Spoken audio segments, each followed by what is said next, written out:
Hi, I'm Jason Leahy, Executive Director of the Illinois Principals Association. Thanks for joining me and a couple of my guests here for this IPA talk with me. I've got Nick Poliak, Superintendent at Leiden High School District, also Mike Lebefeld, who is Superintendent at Deerfield Public Schools. Fellas, thanks for spending a little time with me here today. Appreciate that. Thank you. Yeah, thanks for having us. Now, we got an important topic to talk about, this book that you guys have co-authored, but Nick, you kind of have some other fame or something you're infamous for or whatever, but it feels, so I follow you on Twitter, and it seems like every morning when I get on Twitter, I'm seeing a picture of your feet, like with your socks, right? So you got, like, with this thing going with some other school leaders out there, like, do you show off each other's socks or what you're wearing every day? What's up with that? Yeah, well, it started when I turned 40.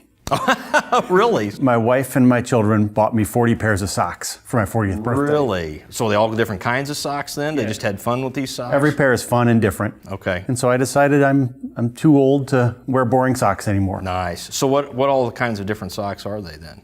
Well, today I'm wearing my Saved by the Bell socks. Are you really, like Zach Morris and Kelly and all that kind of Saved by the Bell? So they have their pictures on them?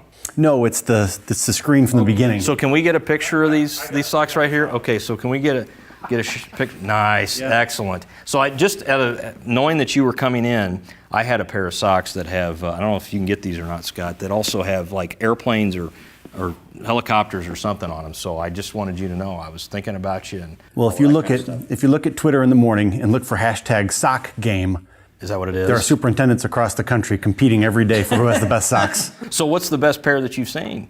Oh, mine, of course. Very good. So what's your favorite of the 40 that you've got? I have a pair of Back to the Future socks that have DeLoreans and clock towers. There you go. Those are fun. Sorry to keep you out of this conversation, Mike, but you got to get a new pair of socks, man. No problem. No, I've been unlearning. Well, thank you for segueing us right into the topic then. So, fellas, obviously besides your job as a superintendent, and that's plenty busy, you've got time to co-author a book here, so really impressive. I'll just pitch this out and one of you can grab it. The Unlearning Leader is the title of this book. You want to just tell us briefly what it's about, maybe why this title, Mike? You want to talk to us why you picked this as the title for this book? Sure, I will tell you, we have to give a shout out to Jeff Zoll. Okay. Jeff's good friend, a leader. Jeff was actually helping us come up with some ideas and some titles. And then when we were talking it through, the Unlearning Leader really stuck. Yeah. And then we started to talk about some experiences that we had. And then we had a number of aha moments. We were at a Future Ready Summit up in Winthrop Harbor, up just north of Gurnee. And one of the speakers was Jack Aldrich, who's a futurist. Mm-hmm. And Jack was speaking to an auditorium, probably several hundred people. And one of the questions he had was, all right, who thinks a yield sign, a traffic sign, a yield sign is yellow and black? My hand shot up. Absolutely, it's yellow and black, because that's what I learned. And then he said, all right, how many people think it's red and white, which it is? And then other people put their hands up. The reality is, I learned that a yield sign was yellow and black like a lot of people. They were until the 70s. Whoa. So I'm not that old necessarily, but apparently the materials that they were using to teach me were from the 70s. So you think about that concept, and Nick and I just had a real aha moment. Wait a minute, we learned it was yellow. We know it's red. How can we apply that to our leadership and to our world? Well, we have to unlearn it and then move forward. So here we are. Wow, that's terrific. So any thoughts from you, Nick, on why you're here with the Unlearning Leader? I think we've just, in addition to what Mike said, we realized that the education system that prepared us for the world that we were going into. But the world we're sending our students into is different. And so if we're unwilling to unlearn some of those practices that aren't what kids need for their futures, we're doing them a disservice. Yeah. So we need to embrace this. Yeah. So, Mike, you give a description of something from driving that's you've had to unlearn. It sounds like maybe your school needed to buy some new textbooks, is what it sounded like to me. But can you give any description or thought of maybe with your leadership and what you're having to do with schools right now that you've had to unlearn and cut a new pathway forward? Wow, yeah, that's a great question. There's a lot of things.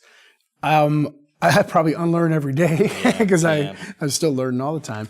One of the things was the culture in the school district, the Deerfield Public Schools. 5 years ago, when I was lucky enough to get there, the culture had been one that was not real positive for whatever reason.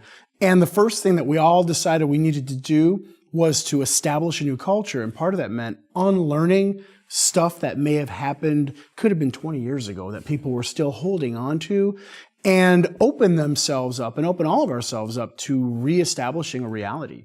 And part of that unlearning what had been did not necessarily need to continue to be or be in the future. That was really liberating. Yeah. So, Nick, we were just chatting briefly before we went on camera here, just about how schools, are having to innovate. I think school leaders now are being expected to be more entrepreneurial, really, to prepare our kids to keep pace with the rate of change, those kinds of things. So, when you think about the book that you guys have written here, how are you hopeful that this will help school leaders, think through being innovative to help support a culture of innovation, within themselves, within the leadership they're trying to provide their school, instill that in their school community? I think the book is meant to be a call to action to superintendents and principals and teacher leaders and other leaders, that if you want that for your students, you want that for your organization, you need to model it. You need to lead it. So you have to build that culture of innovation where it's okay to try and fail and try different and fail until you get it right. Yeah. And so if we're not willing to do that ourselves and model it, we can't expect our school districts to do that. Yeah. So this might be a challenging conversation or a question, and it's probably one that's really personal depending on who the individual is. But when you guys think maybe about the dispositions or the behaviors that school leaders must possess or exhibit, a disposition they must possess or behavior they must exhibit to be an unlearning leader, like what maybe rises to the top of the list? I'll start with you, Mike, and then I'll give Nick a second. Since I grilled him on his socks, I'll give him a second to think about that. But what's really critical for a person to be an unlearning leader? Well, I'll tell you, Jason, the stories in the book and the anecdotes in the book are from us as practitioner scientists, as leaders who are doing it. However, it's based upon a foundation from Kouzes and Posner's Leadership Challenge, where they did decades worth of research on leaders from all industries, and they came up with 5 exemplary practices that leaders demonstrate. Model the way, inspire a shared vision, challenge a process, enable others to act, and encourage the heart. And the unlearning leader has to realize that humility goes a real long way. Mm-hmm. And just because we have a fancy job and we have a fancy title and maybe a fancy office and referent authority with a title, that doesn't mean we know what's right all the time. Mm-hmm. We may not know what's right any time. So we have to really have that mindset to be open. And it could be the open your mind leader. We just like the unlearning leader better. I think it sounds better. Yeah, agreed. How about yourself, Nick? Mm-hmm. I was going to say one word, and it was going to be humility. Yeah. That it's a moving target, what our students need now and into the future. So if we're not humble enough to know that we don't know the answers, and we need to connect with our colleagues across the country, learn best practice, learn from one another. That's part of why Mike and we run Soup Chat. It's a monthly Twitter chat for superintendents. It's predicated on us connecting with one another and learning from one another. Because if we can't be humble enough to get past the notion that we have the answers, we're not going anywhere. Yeah. Well, I always, when I speak with kids, and we have lots of student recognition events usually held across the state for IPA, and I always talk to them about how I think the 3 most important words in the English language are I love you, but the 2 most powerful words in the English language are probably I'm sorry. You've got to be willing to say I'm sorry all the time and be humble, because we make lots of decisions, especially as leaders, and we're not always going to get it right. And so that's absolutely important. So let me ask you guys this just from a process perspective. So you're both real busy superintendents. Other school leaders that may be out there that are interested maybe in writing a book. Obviously, you also had to navigate working together. Nick, do you mind just sharing a little bit about what was the process like for you with this? What did it take to get this thing done? Maybe it was better working together on it just for a little group accountability, but how did that go for you? It was, and if you imagine what this process would have been like 10 years ago, the process Mike and I went through is different and maybe more reflective of the world today, right, in that we wrote the book on a Google Doc. Interesting. And so we were at times both writing the book at the same time in the same document. Were you guys changing each other's stuff while you were going along there? How did that work, right? That was actually pretty good. We got into a groove and we got to understand each other's style. So he ended up correcting a lot of the grammar I used and the run-on sentences and stuff. That's a good way of showing humility too, there, Mike. Right, very good. So how are you seeing school leaders use the book right now? It's meant to be read in a team. There are discussion questions, there are challenges.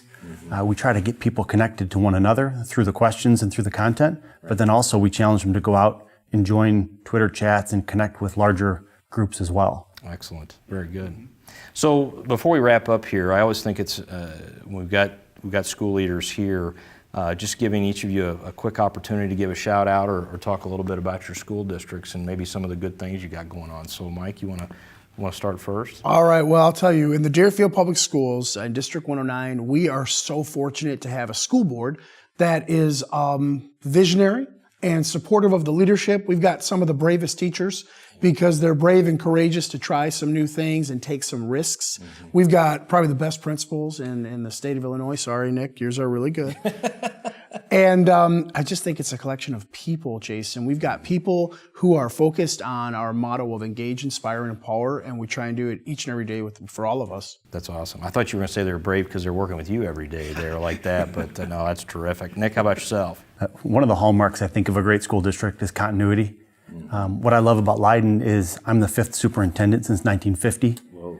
The average tenure for our board members is in the teens, I think 13 years, 14 years. If you talk to our administrators and our teachers, they've all been there 20 plus years. So when that's in place, you can get really good momentum. So we did some strategic planning, and one of our goals is about relevancy and authenticity for our students. So we're doing some exciting work when it comes to project-based learning and bringing school to the real world and making it applicable to kids. Right, that's terrific. So where can folks learn more about the book, guys? Well, I'll tell you, The Unlearning Leader is available everywhere books are sold. Right. Thank you for spending some time with us. Sure, my pleasure. We've also had a couple of podcast interviews. Okay. We've got a Twitter handle for the book. It's at UnlearnLead. Okay. Right? UnlearnLead.